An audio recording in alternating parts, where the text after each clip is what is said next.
Assalamualaikum warahmatullahi wabarakatuh. Berjumpa kembali dengan channel Belmi Nipa, belajar 5 menit ilmu pengetahuan alam. Ya, Belmi Nipa, kali ini kita akan mencoba bagaimana sistem ekskresi oleh organ ginjal bekerja atau dihasilkan. Jadi mula-mula darah akan masuk atau mengalir melalui ginjal kita, yakni melalui darah arteri renalis dan juga vena renalis. Selanjutnya di dalam ginjal terdapat korteks renalis dan juga medula renalis. Pada korteks renalis terdapat tubulus, di mana tubulus ini adalah sebuah jaringan pengumpul dari zat-zat atau bakal urin yang disebut urin primer. Urin primer diperoleh dari sebuah organ yaitu berupa kapsula Bowman, yang nantinya di kapsula Bowman ini terdapat glomerulus. Disinilah cabang arteri renalis masuk ke setiap kapsula Bowman dan glomerulus. Sistem yang terjadi dalam kapsula Bowman dan glomerulus ini banyak terjadi atau dilakukan di dalam ginjal kita, yaitu pada bagian korteks renalis. Namun darah yang masuk ke kapsula Bowman dan glomerulus tidak sepenuhnya akan dilewati begitu saja, karena akan memasuki tubulus distal. Disinilah urin primer akan memasuki lengkung Henle dan kapiler darah. Dari banyak tubulus distal dikumpulkan masuk ke dalam tubulus yang lebih besar lagi, yaitu tubulus collectivus, dan selanjutnya menuju pelvis renalis. Untuk lebih jelasnya, di badan Malpighi nanti ada kapsula Bowman, sementara arteri darah yang masuk ke kapsula Bowman yang nantinya masuk ke glomerulus itu adalah arteri efferent. Ya, dari arteri efferent darah selanjutnya akan memasuki pembuluh-pembuluh yang akan mengambil sisa-sisa yang masih dianggap perlu oleh tubuh atau diserap oleh tubuh. Jadi proses terjadinya air semi itu berawal dari glomerulus, selanjutnya terjadilah air semi yang sifatnya primer. Dari glomerulus nanti akan masuk ke tubulus distal. Di sini banyak pembuluh darah dan masih mengambil zat-zat yang masih dianggap perlu oleh tubuh, dan selanjutnya diperolehlah air semi sekunder, nanti akan menuju ke tubulus collectivus. Kalau kita amati, ginjal bekerja dengan 3 tahap.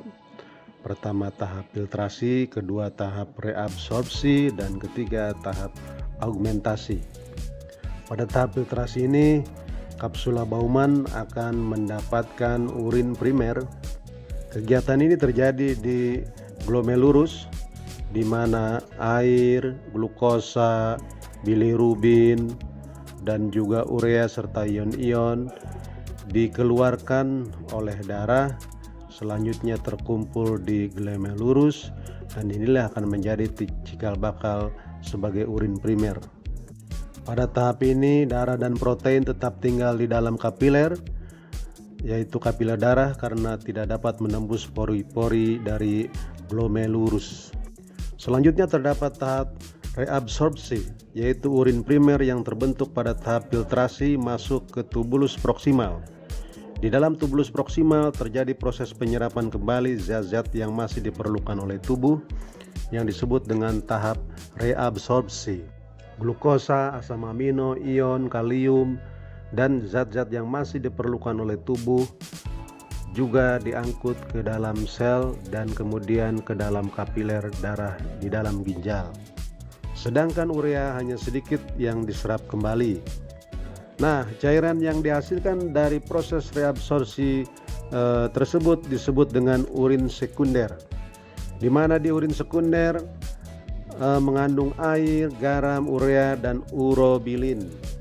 Urobilin inilah yang memberikan warna kuning pada urin.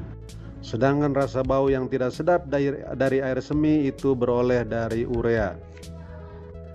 Adapun urin sekunder yang terbentuk dari proses reabsorpsi selanjutnya mengalir ke lengkung Henle kemudian menuju tubulus distal. Selama mengalir dalam melengkung Henle, air dan urin sekunder juga terus direabsorpsi. Selanjutnya adalah tahap augmentasi. Setelah melalui lengkung Henle, urin sekunder sampai pada tubulus distal. Pada bagian tubulus distal masih ada proses penyerapan air, ion, natrium, klor, dan urea. Pada tubulus distal terjadi proses augmentasi, yaitu pengeluaran zat-zat yang tidak diperlukan tubuh ke dalam urin sekunder. Nah, di urin sekunder yang telah bercampur dengan zat-zat sisa inilah yang tidak perlu atau diperlukan lagi oleh tubuh. Ya, inilah yang disebut dengan atau merupakan urin sesungguhnya. Selanjutnya urin tersebut kemudian disalurkan ke pelvis renalis atau rongga ginjal, di mana urin yang terbentuk selanjutnya keluar dari ginjal melalui ureter, kemudian menuju kandung kemih yang merupakan tempat menyimpan urin sementara. Kandung kemih kita memiliki dinding yang elastis. Nah, ketika kandung kemih sudah berisi 200 atau 300 ml air, maka kita akan terasa ingin mengeluarkan cair tersebut atau urin tersebut atau air semi tersebut, sehingga kita akan terangsang untuk pengen buang air kecil. Demikianlah pertemuan Bel Mini IPA untuk saat ini, di mana kita telah mempelajari bagaimana